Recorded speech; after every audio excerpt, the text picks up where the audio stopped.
In this WrestleTalk news, WWE's Lacey Evans finds herself in social media controversy, Mandy Rose is making bank since leaving WWE, and could we have more WWE returns planned, and more? Subscribe and enable notifications to always on for daily wrestling news videos. But first, the latest from Tony Schiavone's butthole. Support WrestleTalk! Wrestling commentators have a long history of telling stories about farting, like AEW's Taz tweeting in 2021 that he just farted, and of course Vampiro farting so loudly on commentary for AAA that it was heard through his headset. Wow, okay.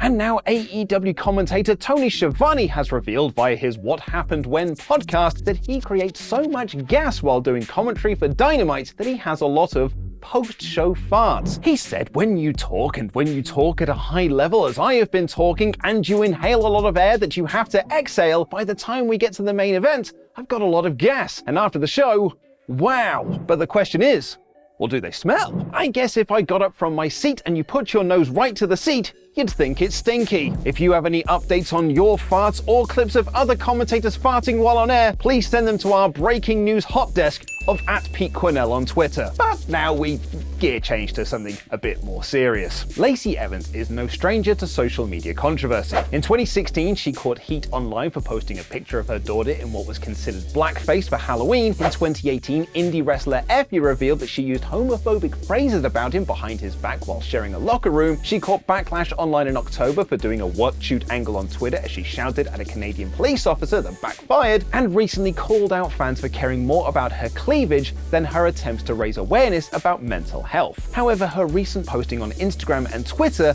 might be the most heat she's gotten thus far for her opinions. Evans posted a video to her Instagram stories yesterday from Critical Health News, in which heavily criticized Joel D. Wallach makes the claim that ADHD and autism didn't exist when he was a kid, citing a study from the University of Central Florida that links food preservatives as precursors to autism, claims that have been scientifically refuted as well as labeled offensive and potentially dangerous. The post was then shared on Twitter, causing both Evans and the term ADHD to trend on Twitter for several hours, as the WWE star received an incredible amount of backlash from fans, journalists, and even wrestlers. Will Washington of Grapsody shared a powerful story of his father being diagnosed with ADHD at the age of 79, while AEW's Nick Comoroto shared his own experiences of being diagnosed with ADHD when he was 6 years old. And many people highlighted that Evans herself has promoted processed foods in commercials. Former WWE star Big Damo simply put, some wrestlers are just f***ing stupid, I don't know what to tell you. Sean Rossap of Fightful posted, the stuff you're sharing on Instagram is so irresponsible, stupid, and hurtful. Do better than that, please. You have over 1 million followers, and peddling misinformation to that level is borderline hateful, whether you intended it to be or not. It was in fact a tweet from SRS that Evans used to back up her claims, tweeting, I watched a video on the impact processed food is having on our children, and I shared the video.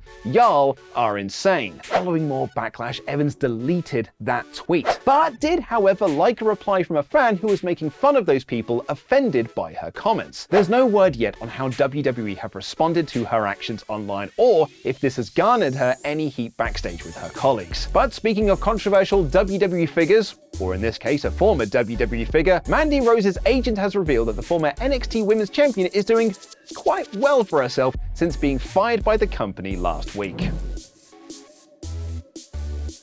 Mandy Rose made headlines last week when she was fired by WWE, reportedly moments after losing her NXT Women's Championship to Roxanne Perez. That match was originally supposed to take place in January, but was brought forward when Shawn Michaels was informed of the content that Mandy Rose was posting to her fan-time account that way crossed the line, according to Dave Meltzer. He added on Wrestling Observer Radio, Shawn's immediate thing was, we've got to get the title off of her immediately. Fightful Select reported WWE officials felt they were put in a tough position based on the content she was posting on her fan-time page. They felt like it was outside of the parameters of her WWE deal. Brian Alvarez noted on Wrestling Observer Live that Rose was making more money from her fan-time account than she was working with WWE, with Cassidy Haynes of Body Slam noting that while she was making 4 figures a month in NXT, she was making nearly $500,000 a month through her subscription service. On the WrestleTalk podcast last Friday, we had Angela from Hobby After Dark who explained to us that Rose was making at least $250,000 a month at the very minimum. But now, we can officially learn what Rose has made since being fired, as her agent told TMZ that the former NXT Women's Champion made $500,000 in the 6 days since being fired, and that she will be the newest self-made millionaire by Christmas. I wonder if Tony Schiavone could make that sort of dough by monetizing his gas on OnlyFarts. Vampiro probably could. But speaking of making bank, Sasha Banks, that is. Segue.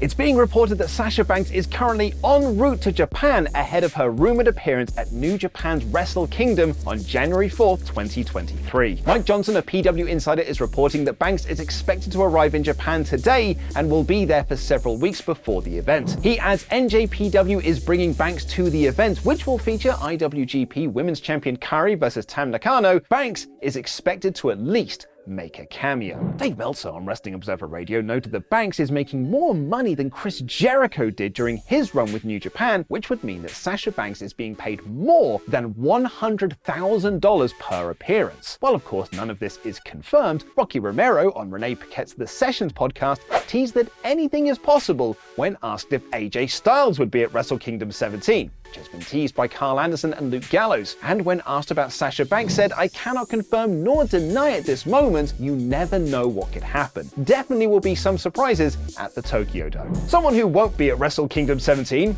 or maybe he will now, the wrestling world is a really weird place and he did pin a Carter clean in the G1, is Bronson Reed aka Jonah, who returned to WWE on Monday's episode of Raw to help The Miz beat Dexter Lumis. News of Bronson Reed returning to WWE goes back as far as August, and Fightful Select have now noted that he was a priority hire for Triple H when he took over the creative process. Reed joins a list of names that have since returned to WWE that had previously been fired by the old regime. However, there was also a report from WrestleVotes on Twitter who noted that a handful of talent brought back in the rehiring wave over the summer have underperformed and severely underwhelmed Triple H. But that isn't going to stop him, it would seem, as there is another name that is teasing a return soon.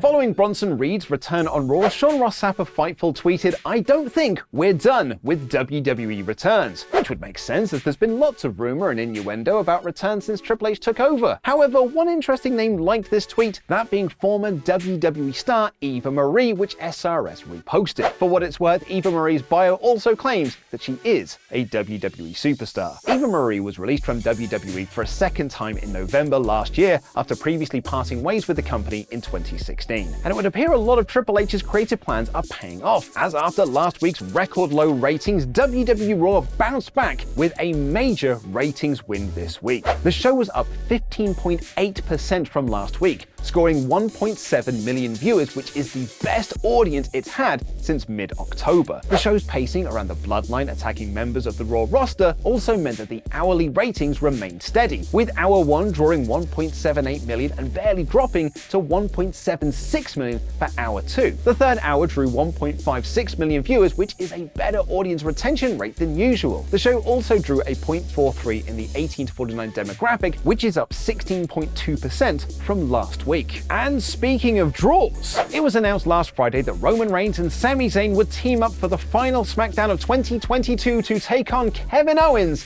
and John Cena. Since the announcement was made, WrestleTalk have revealed that an extra 4,600 tickets were sold for the event, with only a few hundred remaining now. On the WrestleTalk podcast review of Raw yesterday, a viewer named Taylor Pencer told us, "I bought my ticket 2 weeks before Cena was announced for $30. The lowest price in my section just hours after he was announced was $170. But does that mean that Big Match John will be around for WrestleMania to sell some big match tickets? Well, according to Dave Meltzer on Wrestling Observer Radio, Cena is not 100% guaranteed for Mania when it lands in Hollywood next year. Meltzer notes that Cena has a movie shoot in February and March, so won't be available to do a lot of TV appearances in between and may have other things on. Meltzer also noted that Roman Reigns vs. The Rock is still the main event for WrestleMania, in a perfect world, as it's been the hoped-for main event for this show in Los Angeles for a couple of years now. However, he also adds that not only is The Rock busy in Hollywood making movies, he's also relaunching the XFL. Meltzer said, "I guess the best way to put it is that Cena is a probable